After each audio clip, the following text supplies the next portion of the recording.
I want to start by apologizing publicly to PJ Carlesimo and to Gary St. Jean. For me, the one thing that I've learned is that I have to do a better job. At 54, Latrell Sprewell walks into Madison Square Garden during the 2024 season, and fans cheer.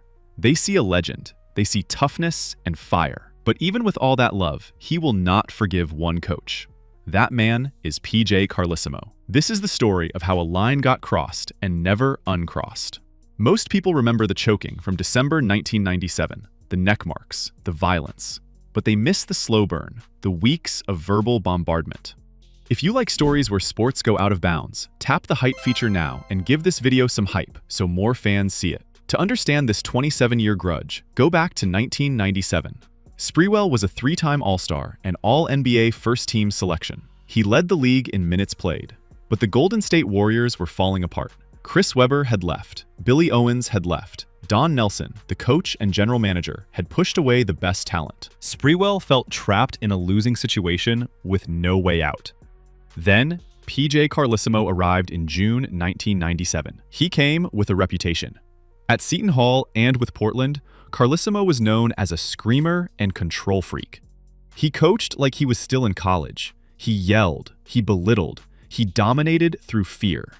That style does not work with veteran all-stars. This was going to be a disaster. For a month, Carlesimo bombarded Sprewell with criticism. Sprewell says it was personal, not about making him better. Carlesimo was trying to humiliate him. Witnesses confirm this was Carlesimo's pattern. He pushed athletes past their breaking points. Portland had fired him because he could not relate to professionals. The breaking point came on December 1st, 1997, a routine passing drill at practice. The Warriors were 1-13. Carlesimo was riding Sprewell hard. Then Carlesimo yelled, "Put a little mustard on your passes." For most coaches, that would be standard. But after weeks of personal attacks, it was the final trigger. Sprewell told Carlesimo he was not in the mood for criticism. "Don't come up on me," he warned. But Carlesimo kept approaching. Sprewell exploded. He grabbed Carlesimo by the throat and dragged him down. He choked him for 7 to 15 seconds. Teammates had to pull him away. Carlesimo had visible cuts and bruises on his neck. Here is what makes it worse. Sprewell left. He showered, he changed clothes. 20 minutes later, he came back. He walked right back to Carlesimo and hit him again, a punch near the cheek. Then he was escorted out permanently. This was not just a snap, it was calculated violence. David Stern suspended Sprewell for 1 year, the most severe punishment ever for a non-drug offense. The Warriors tried to void his contract, 3 years and $23.7 million. They invoked a conduct clause. The violence was bad enough to end the deal. Sprewell hired Johnny Cochran and a legal team. Cochran met with Stern multiple times to negotiate a settlement. The fear was that a public arbitration would expose everyone's dirty laundry. The NBPA argued double jeopardy. Sprewell was being punished twice for one act. That was unjust. An arbitrator named John Furyk heard 6 hours of testimony. Sprewell described the verbal abuse and said he had been provoked. Furyk ruled that the suspension was valid, but the contract termination was not. The league's punishment was sufficient. The contract was guaranteed. It had to be honored. This became a landmark case protecting guaranteed contracts in the NBA.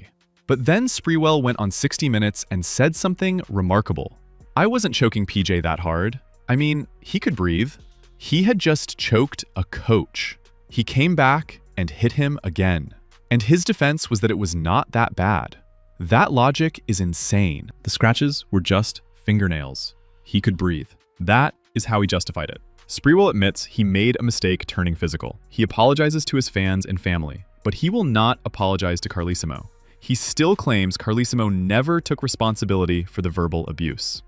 Sprewell views the choking as a proportionate response to being pushed to his limit. Carlesimo attacked with words. Sprewell responded with his hands. In his mind, that balance makes sense. It does not. Fast forward to 2004. Sprewell plays for the Minnesota Timberwolves alongside Kevin Garnett and Sam Cassell. Owner Glenn Taylor offers him a contract extension. 3 years, $21 million, $7 million a year. For context, that would be incredible money. Sprewell turns it down. His reason? "I've got a family to feed." That quote became infamous in NBA history. a punchline. It showed how disconnected Sprewell was from reality, his refusal to accept anything less than what he thought he deserved. Like with Carlissimo, this was about respect. Not money, not survival, respect. He wanted to be valued. He never played in the NBA again, not once. He demanded more money. It never came. But Sprewell missed something crucial. Even in an unfair system, his actions still mattered. The choking was real. The return punch was real. The refusal to own it was real. The real issue here is a line going out of bounds. Carlissimo may have been verbally abusive. The Warriors' culture may have been toxic. The system may have been unfair to black players. But Sprewell choked a coach. He came back and hit him again. Then he spent 27 years avoiding full responsibility. He apologizes for turning physical, but he acts like Carlissimo was the villain, like his violence was justified. That refusal to own it kept Sprewell stuck in the past. His defiance became his defeat. By 2004, his need for respect had become a prison. He was still fighting Carlissimo in his mind. He was still demanding respect from people offering him money. The cycle never stopped. At 54, surrounded by fans who revere him, Sprewell finally has the respect he wanted. But he cannot enjoy it. He still will not forgive. He is still fighting 1997. He is still fighting PJ Carlissimo in his mind. The marks on Carlissimo's neck faded long ago, but the scar on Sprewell's soul remains. He is the man who will never forgive.